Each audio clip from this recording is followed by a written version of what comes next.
Thanks, Leslie. We are getting ready for our cool front to move into the area later today. Now, don't get the sweaters out. It's not going to be that type of cold front here, but it is kind of our first taste that we're transitioning into, well, some better months over the next couple of months. Here's where it's at. It's sitting to our north. It'll be making its way through the area this afternoon and evening. So it's going to be a slow moving front.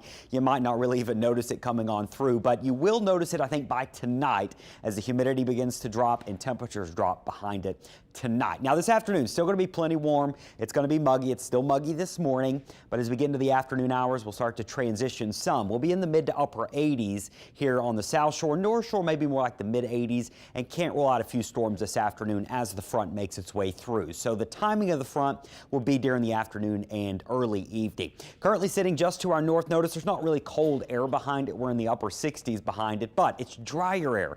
And down here on the Gulf Coast in September, that's about what our cold fronts look like. They bring us some drier air. It's really in October when we start to get the colder air coming in. So you'll notice our humidity. It's still elevated this morning. By this afternoon, though, notice it turns to brown here. That's because it starts to see the lower humidity move in, and then by tonight you will certainly notice that, well, the humidity is not as noticeable, especially away from the lake. Now remember, the lake is still so warm that here in New Orleans and South Shore, it's going to be hard for us to really cool down much, but away from the lake and especially North Shore tonight, could even see some low 60s to a few upper 50s once you get closer to Mississippi to the north. So going to be a cooler start tomorrow morning. Now here on the South Shore, it's still going to be in the low 70s, but not as humid, so it'll feel a little bit better.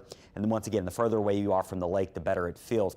Wednesday morning, even cooler. I am forecasting a 59 or 58 up to Washington Parish. Notice here in St. Tammany, could even see some low 60s to near upper 50s, and even in New Orleans, forecasting the upper 60s. So Wednesday morning looking nice. Even Thursday is going to be nice. That dry air settles in through a big part of the work week. And notice by the weekend, we start to see the humidity return. Once again, rain chance is possible later this afternoon, but after that, most of the week is dry with that front.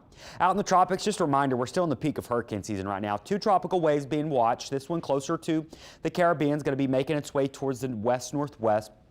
Plenty of time to watch it, not an imminent threat to really anyone. But by Friday, it'll start to approach the Lesser Antilles, the Caribbean islands here. So we've got about 5 days to watch this thing and see what it does out here. Some models try to organize it, others not so much. It's not going to have a ton of wind shear, but it's not going to have it is going to have some dry air around it, so that may really inhibit it. And the Atlantic Basin has just been so hostile this season, so we'll see, but we got a long time to watch that one. Your next name, by the way, we had Earl. It is Fiona, so we'll see if we get Fiona anytime soon. Your 7-day forecast, not too bad for the second week of September. We'll be in the mid 80s tomorrow, lower humidity with lots of sunshine, and then rain chances hold off until around the weekend.